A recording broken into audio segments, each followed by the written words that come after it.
Scientists have discovered that salmon near the Hanford nuclear facility have changed sexes. Is this natural, or is Hanford radiation the cause?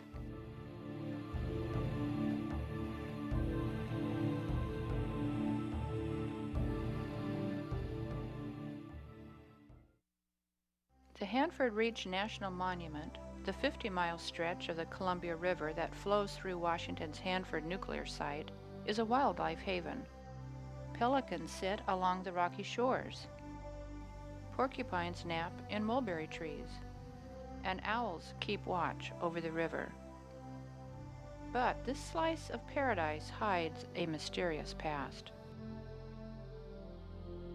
Hanford's old nuclear reactors, intake pipes, and discharge outfalls litter the Columbia River shoreline. These remnants of World War II and the Cold War once produced plutonium for nuclear weapons. For over 40 years, the United States Department of Energy, or DOE, produced nuclear weapons at the Hanford site. Hanford's contribution to our nation's security instilled a sense of pride in the nearby Tri-City communities of Richland, Kennewick, and Pasco. That pride is still evident. Businesses are named Atomic Screen Printing and Atomic Laundry. Streets are named Proton and Nuclear. And a high school sports team is the Bombers.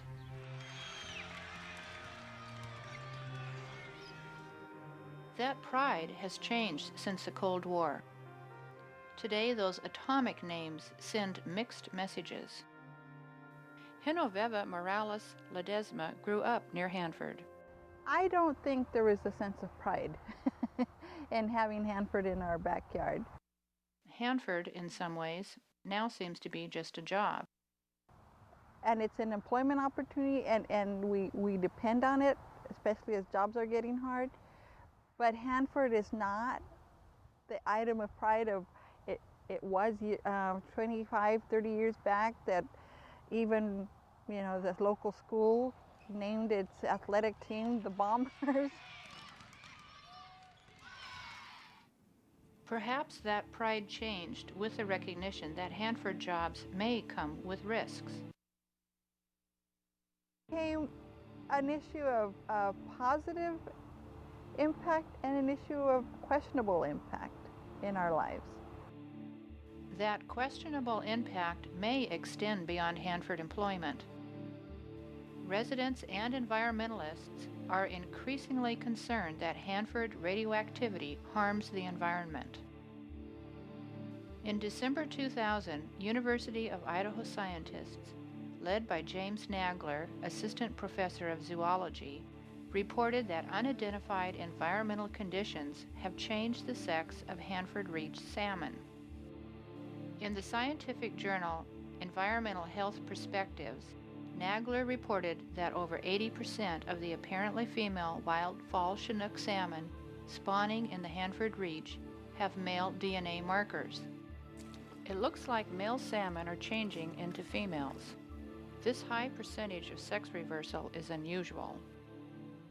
The long-term implications of the sex changes are unknown, but scientists are concerned the sex changes indicate environmental stresses may threaten the health and long-term viability of the Hanford Reach fall chinook salmon, an important contributor to the nation's $1 billion chinook salmon industry. According to Nagler's report, salmon are most susceptible to sex changes as hatchlings, or elven, the developmental stage in which salmon live in the riverbed gravels. Norm Buske is director of the Radioactivist Campaign, an organization that measures radioactivity around nuclear weapons facilities to promote public involvement and site accountability. There's something happening that is stressing the elven. That's why we get the adults that are sex changed. And the question is it chemistry? Is it air bubbles from the dams? Or is it Hanford's radioactivity and that in the riverbed? According to Nagler's article, Salmon sex reversal can be triggered by water temperature fluctuations or by exposure to high levels of estrogen or similar chemical during the elvin stage. Other possible causes are low water levels, heavy metals, toxic chemicals from previous Hanford operations, or chemicals from agricultural runoff. Nagler's study did not address radioactivity in the riverbed where the elvin live. Greg DeBruler is Hanford Technical Consultant for Columbia Riverkeeper. Columbia Riverkeeper works to restore and protect the Columbia River and all life connected to it. On the Hanford site, just this last year, we had a study done by Idaho University, and they found that the gender-bending salmon was an issue, and they were shocked. And they came back and said, well, it's not radiation. Well, what do you mean it's not radiation? Dana Ward manages Hanford's Public Safety and Resource Protection Program for the United States Department of Energy, Hanford Site Operator. Salmon are really very radioactive tolerant species, and we have to be careful because the adults would be more radioactive tolerant than the young, and I think that's where Norm is concentrating his efforts on the alvin. And we're looking at those things too, but we just don't feel that there's an impact there. But where the impact is going to come from Hanford is with the elvin. And if they'd like to look at Hanford's impact on the salmon and the true viability of the salmon stock for the long term, they have to test the elvin as well as the adults, of course. The Hanford Reach salmon are important to native cultural practices and commercial and family fishing. The salmon is a poster child of a healthy environment and is a symbolic indicator of the overall health of the Columbia River. We care about the salmon, we care about the river. We want to make sure that nothing is happening to the salmon, the river, or the other biological resources that are out there. Protection of our resources was hindered by Hanford's historical secrecy during the Cold War. Well, I guess at one time Hanford was a very secret place, and that legacy kind of hangs on into present. But from my experience and work with the people at DOE, we're very open, and all our records and information is now open. In my opinion, the secrecy practices that of the past that were conducted in Hanford are still continuing to this day. The whole secrecy of the nuclear weapons complex persists in America, a legacy of World War II, a legacy of the Cold War, a legacy that is persisting. The secrecy that the Department of Energy is into is deep. It is a betrayal of the American public. I see no secrets that we're trying to keep, especially on environmental cleanup, especially on what was done here in the past. We want to, get it out into the open so we can take care of things. Hanford's production of nuclear materials during the Cold War continues to have a high environmental cost. Hanford's radioactivity will last for 240,000 years. Pam Brown is Executive Director of the Hanford Communities Organization. The Environmental Protection Agency has indicated that Hanford is the most contaminated place in the Western Hemisphere. I guess it just depends on who's rating it and what the rating criteria are. It can be overstated, it can be understated, so that's how I feel about it. It's a hazard. It needs to be cleaned up. We're working to clean it up. Hanford cleanup may be an opportunity to redefine our nation's nuclear weapons priorities. I think Hanford is a learning experience. It's a learning experience that shifts the culture from production to becoming responsible stewards. The Department of Energy expects to complete cleanup of Hanford by 2070. Someone at time past developed a nuclear weapon and needed to have plutonium for it. They made it here. Now we're kind of done with that operation, and it's up to DOE and us to clean up the waste that's left over from that. But some believe Hanford's radioactive contamination is too extensive to be cleaned up within 70 years. They fear the Department of Energy has an out-of-sight, out-of-mind cleanup mentality. What Hanford wants you to believe is that the waste in the ground, you can't see it, so therefore you don't have to think about it. And their philosophy is if you can't see it, eventually you'll all forget about it. Along the Columbia River shorelines alone, there are 600 waste sites. Those 600 waste sites are liquid waste sites and solid waste sites. The ones that are the most threatening are the liquid waste sites, because the groundwater in some places is only 30 feet below the surface. The groundwater is something we will have to watch very closely. That's one of the primary media or ways that contamination can get to the river. Nuclear waste near groundwater flowing into the river raises concern for the Columbia. We know the tritium is working over to the river. We have pump and treat systems to capture certain radionuclides before they get into the river. So we're always watching very closely. Monitoring Hanford's potential threats to the Columbia River is important to regional residents. The Columbia River is the heart of the Pacific Northwest. So people in the region are avid fishermen, water skiers. They do a lot of canoeing, kayaking, jet skiing, and so the continued preservation of the reach as well as recreational access is extremely important to this community, both from a historical perspective but also just family tradition. The Columbia River's Hanford Reach hosts 10 major salmon spawning areas and supports intensive commercial and subsistence fishing. It's nice that they're fishing here close to home, but it's close to the Hanford project. So would they not be better off going elsewhere and possibly not endangering their lives?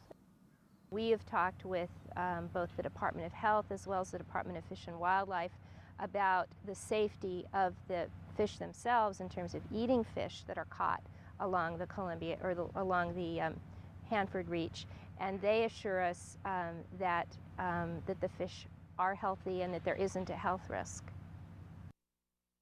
We occasionally collect samples of salmon and other fish in the river.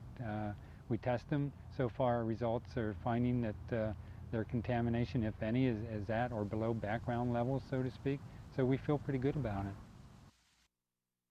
But does Hanford's radiation, even at low levels, threaten long-term viability of the salmon? To address that question, the Government Accountability Project, an organization that advocates policy changes to protect human and environmental health, hired Norm Buske to conduct radiological surveys of the Hanford Reach. So I began this study 2.5 years ago, trying to assess what Hanford's impact on the salmon spawning ground would be, how severe it would be, and what the concern level truly should be. Although chemicals from Hanford or other sources may threaten the salmon stock, Buske's study focused on potential radiological impacts. Buske thought that if Hanford radiologically affects the salmon, two conditions would exist. One, the salmon would exhibit some symptoms, and two, Hanford radioactivity in the reach would be intensive and extensive. When Buske began his study, neither condition was observed, but he hypothesized that, contrary to previous reports, Hanford had intensely contaminated the Hanford Reach. Buske began to test his hypothesis in 1999. Just downstream of here, we sampled mulberry leaves, actually looking for mostly strontium-90, and encountered high thorium values that we didn't see anyplace else. And we couldn't imagine where else it was coming from, and so we tagged Hanford. While searching for the thorium, Buske discovered radioactive black sands in the Columbia River's F Slough. He hypothesized the sand was nuclear waste from Hanford. Deborah McBaugh is in charge of environmental monitoring for Washington State's Department of Health Radiation Protection. The Department of Health sampled in the F Slough and at Gable Mountain because we had heard some concerns from a citizen that there might be levels of thorium, I think. And when we did that, we found that it was all at background levels of thorium, which we see in other soils, not just at Hanford, but just those typical background levels. The black sand dunes were a false start. But according to Buske, his mulberry leaf data still suggested unnatural radiation contaminated the Hanford Reach. And then Nagler released his report of sex-changed salmon in December 2000. Buske suspected that if Hanford radioactivity affects the salmon spawning in the Hanford Reach, the radiation must be in most of the Hanford Reach riverbed.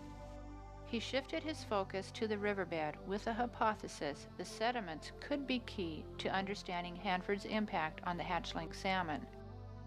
He suggests the elven take up radioactivity from the sediments as they absorb their egg sacs.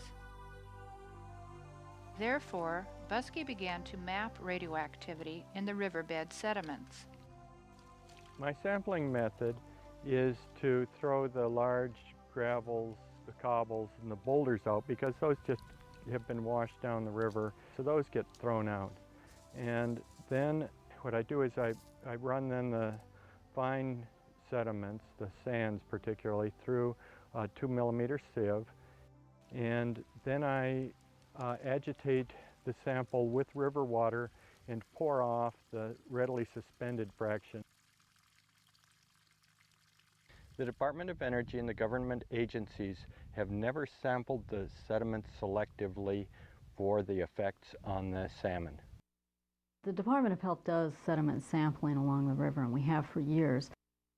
We have one program that looks mainly at the Hanford, or the Columbia River as a whole, and that's the Surface Environmental Surveillance Project. And it takes samples of water out of the river, it tests the fish, it tests the vegetation within the river, it monitors the seeps that are going into it.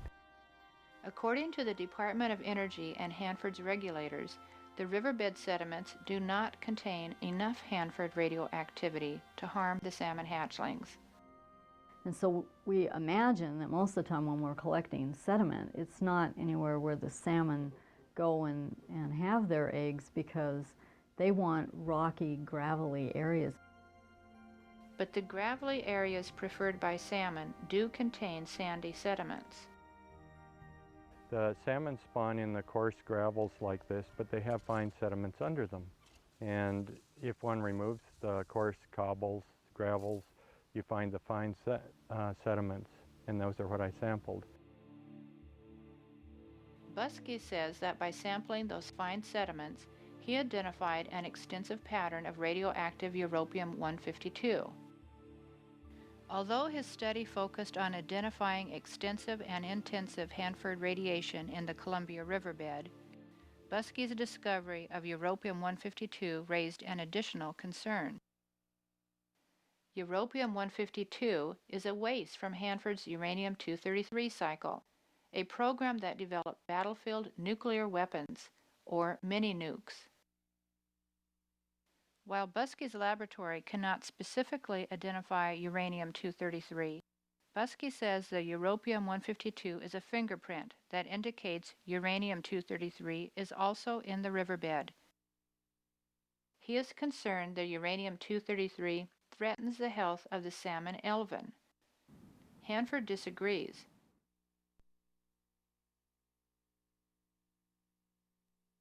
Keep an open mind on this. We're not saying, no, Norm, we're not listening to you, we're shutting the door. No, Norm, you bring us something that equivocally says that the salmon are being affected by radiation from Hanford, and we'll take a good, strong look at that. Buske collected and analyzed 55 sediment samples from the Hanford Reach. 23 of the samples tested positive for europium-152. From that data, Buske concluded that previously unreported Hanford radiation in the Columbia River contaminates 60% of the Hanford Reach and 7 of 10 major salmon spawning grounds. His results and conclusions were published in a draft report released for peer review in early 2002. That report received harsh criticism from the Nez Perce tribe and the Washington State Department of Health Radiation Protection. In their criticisms of Buske's conclusions, The Nez Perce tribe and the Washington State Department of Health state the europium-152 was accidentally discharged into the Columbia River during Hanford's plutonium production operations.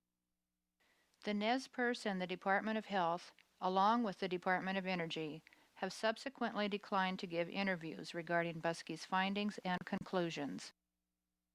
The government agencies have to make their own calls on what they're doing, and blacklisting the production of this video is their best shot, I think, yet at trying to yet keep the secrets that have been going on for the last half a century. Buske is referring to Hanford's thorium to uranium-233 program. According to Department of Energy documents, uranium-233 is used in mini-nukes, such as this Davy Crockett. The round was launched at H-minus 17 seconds. It detonated perfectly, releasing its lethal radiation. The Department of Energy says its uranium-233 program was a short-lived experiment. But its own documents show Hanford reactors produced uranium-233 for more than 30 years, between 1945 and the late 1970s. For at least half of Hanford's production history, U-233 was a main production item, a main product of Hanford. By 1964, their documents say that they were awash in plutonium, and they'd basically terminated that program. It looks like their main U-233 production was between 1958 and the late 60s. Buske says the europium-152 he found in the Hanford Reach riverbed is a known byproduct waste of Hanford's production of uranium-233 for mini-nukes. The production of uranium-233 converts natural europium into radioactive europium-152. Buske followed the europium-152 pattern upstream from the riverbed near F Slough to its source in the middle of the Columbia River next to D reactor, near an unidentified discharge pipe and just downstream of what may be remains of an old river crossing. He says the origin of the europium-152 pattern in the middle of the river shows Hanford disposed of its uranium-233 waste directly into the Columbia. In the area of origin of europium at the upstream end of D Island, I found two possible discharge mechanisms. One is an old river crossing, and the other is a riverbed discharge pipeline. Present information does not allow me to tell which was the actual discharge. The Department of Energy says it has never dumped radioactive waste into the river. The Government Accountability Project published Buske's results in August 2002 in the report Hanford Radioactivity in Salmon Spawning Grounds. We found that most of the Hanford Reach is contaminated with solid radioactive waste from the thorium to U-233 production program that is still semi-secret at Hanford. And about 7 out of 10 of the major salmon spawning grounds in the Hanford Reach are contaminated. If Buske's data are correct, the actual origin of the radioactivity may not be important. What Norm's report is showing is that the fact that there are impacts occurring and that the long-term impacts we don't have a clue about. Buske's findings and methods are quite controversial. Some reviewers of his report conclude that Buske's data do not support his conclusions. The Department of Health says that if uranium-233 waste was in the riverbed at harmful levels for the Elven, they would have found it. The Nez Perce tribe is concerned that Buske's lab is not certified. Buske's previous results have, however, been checked and confirmed by both the Department of Health and the Department of Energy on several occasions. And in 1995, the Department of Health found europium-152 on D Island at levels similar to those identified by Buske. But the Department of Health has clearly stated that europium-152 does not indicate uranium-233 waste in the riverbed. According to Buske, the controversy surrounding his report focuses public attention on important aspects of our nation's nuclear weapons production. Encouraged by the controversy, he continues to study the radiology of the Hanford Reach. Buske is now studying the release of radioactivity from sediments into riverbed water. He is also studying riverbed algae to understand the implications for the base of the Hanford Reach food chain. His goal is to understand how Hanford nuclear waste affects the Columbia River environment. Buske's radiological study raises important questions.